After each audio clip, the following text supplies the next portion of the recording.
Comical, weird, and terrifying, every Batman has his Joker. Even the Batman, which focuses on the Riddler, promises us the return of the most famous clown ever. We never see his face, just a voice and a laugh. Later, the director even revealed this very promising, very gloomy cut scene. The Joker is the big bad Batman. He shapes the movies where he appears. We had incredible ones, others a little less, but the best is which one? So guys, before we start, don't forget to subscribe for more videos like this. Who has the best origin story? Nobody really knows the Joker. It's his strength. He is ultra mysterious. In the comics, he has no name or canon identity. He is the symbol of chaos. We do what we want with it. It's Christopher Nolan's favorite part in The Dark Knight. He tells everything and anything. One time, his father cuts his macabre smile. Another time, he does it himself to satisfy his girlfriend. He drowns the truth in a sea of lies. We never know his real story. According to one of the most popular theories among fans, he would be a veteran of the American Army, victim of a tiny post-traumatic syndrome. It's credible after all. He is a monster of strategy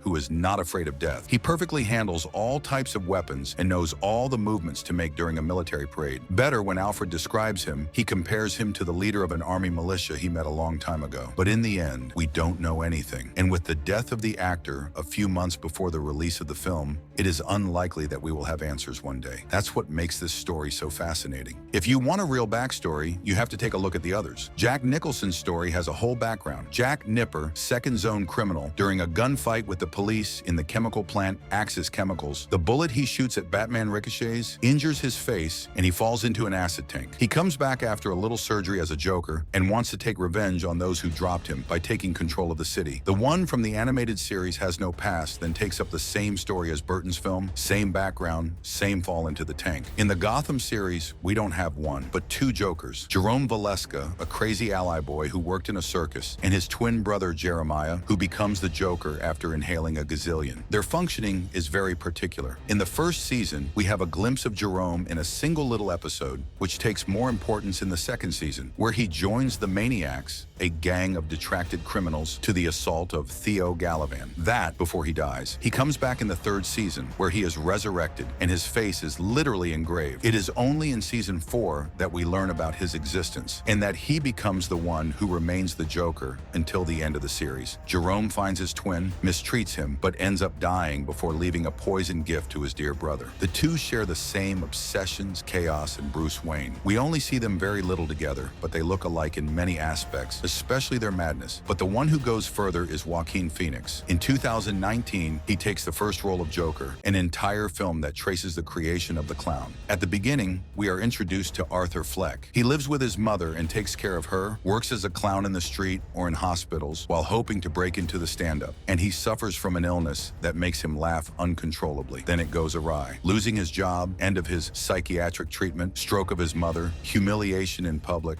It's too much for him. He ends up killing 3 people after being shot, completely embraces his madness, and becomes the Joker. The film was a real success. Fans loved it, and the character took a new dimension with this iconic interpretation. In his theatrical gestures, his laughs, his way of thinking and acting, Joaquin Phoenix was perfect in this role, to the point of winning the Oscar for Best Actor. Todd Phillips chose to create a real past for the character to build the origin story before breaking it with the twist of the film. The almost totality of the story revolves around the identity quest of the character. He first thinks he's Thomas Wayne's biological son, then he learns the truth. He's adopted. That's where everything falls apart. All the identity built since the beginning of the film was just a lie, and we don't know who the real Joker is. Brilliant. Which Joker is the most cruel? Don't get mad at the Joker. In addition to being totally crazy, he's one of the most twisted villains in the history of comics. Well, that's today, because before, it was that.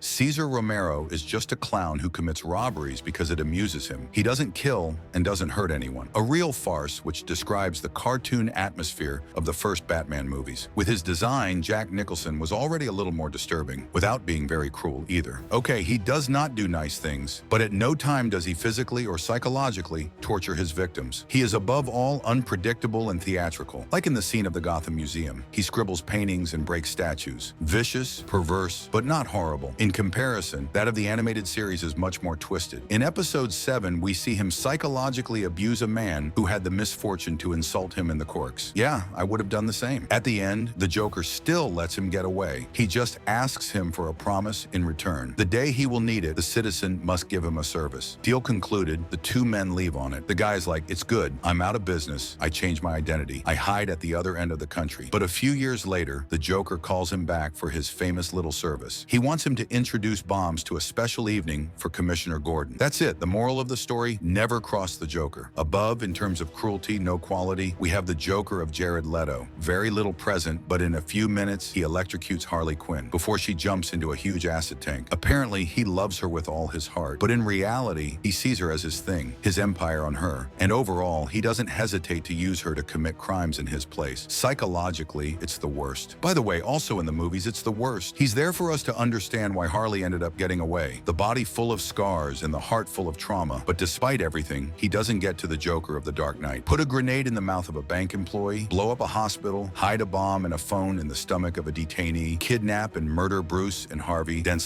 He's the master of horror. Him, his thing, it's the dilemmas. Save Dent or Rachel, a boat of innocence or prisoners. He wants to see his victims make impossible decisions that reveal their true faces. That's why he loves Batman. He always tries to save everyone, but each time he leaves a part of himself. It can't be worse, so tell yourself that it's nothing compared to what he did in the comics. In Killing Joke, he paralyzes Barbara Gordon. In Batman: Death in the Family, he kills the second Robin with a crowbar. And in Injustice, he pushes Superman to kill Lois Lane, making him completely crazy. And that's not to mention the kidnapping of the Bat family or the Jokerization of Justice League in the New 52. He just has no limits. As long as it can attract Batman's attention or make people suffer, he's ready for anything. That's what makes him terrifying, unpredictable, and particularly dangerous. For now, the worst is him. After that, Joaquin Phoenix's Joker hasn't shown us everything he's capable of. We just saw him shoot people and provoke a revolt, but he has a lot of potential. The rest is coming. Who knows what he's preparing for us? Which Joker has made the most victims? Despite everything we said, most of the Jokers didn't kill anyone. In an episode, the one from the 60s series, he tries to avoid the death of civilians. The one from the DCU has only made very few deaths on screen, even if we suppose he's done a lot more. As for the one from the anime series, well, it was for kids. It may have several levels of reading to be appreciated by adults. It's hard to show a murder on screen without going into the politically incorrect. It's already a miracle for the time when we see firearms and shotguns in an anime. We start to go hard with Phoenix's Joker, 7 victims in total in the movie, his mother, Randall, the 3 subway men, Murray, and the FBI agent at the very end of the movie. He's just a simple criminal, not the leader of an organized gang. He does with what he has. The one from Ledger, 38 victims, between stolen cars, poison bottles, and the deaths of his own hand, a carnage. And he's still very creative. We see him very little with a gun, and yet, despite everything, he's not the most murderous, beaten to a pulp by the one from 1989. More than 50 victims on his record. In addition to being Bruce Wayne's parents' killer, he liquidates his boss, a whole bunch of mafias, not to mention this poor Bob. In the movies, he's the most murderous, but in reality, he's beaten to a pulp by the one of Gotham. Well, at the same time, there are 2 of them, but still, 52 deaths at least. He is a massacre. Jerome killed the police officers, Henson and Reynolds, or the Mayor Kane, in addition to 21 other victims. His twin brother Jeremiah, who becomes the real Joker, does more than 30 visible deaths on screen, including Echo, his girlfriend. Yeah, it's starting to make a lot of people. It's even something we blamed on the show. Too many deaths for not much, we end up finding them for free. But suddenly, with all that, who is the best Joker? The youngest will certainly tell you that of Joaquin Phoenix. After all, it is the most recent interpretation of the character, the one that wants to grow the most, and the most personal. But at the same time, the performance of that of Dark Knight is just unbeatable. His game is perfect in every way, not a false note. To that, his very realistic and very raw design, it is the most fascinating version of the Joker. Heath Ledger surpassed himself for this role. To prepare his character, he locked himself in a hotel room for weeks, writing in a notebook all the black ideas that passed through his head. Every day he wrote, recorded, tried to find the right laugh, the right voice for an iconic interpretation. It is felt in the film. The way, the voice, the posture, he does not play, he has become the Joker. It is the role of his life, which unfortunately pushed him to the end. A few months after the shooting, he gives up an overdose of medication. In a way, it reinforces the aura of his character. A unique performance, so strong that it took the life of his actor. No doubt he's the best, but you, your favorite, which one is it? Tell me in the comments. Otherwise, I hope you enjoyed it. Thank you for your watching. Subscribe and see you next time.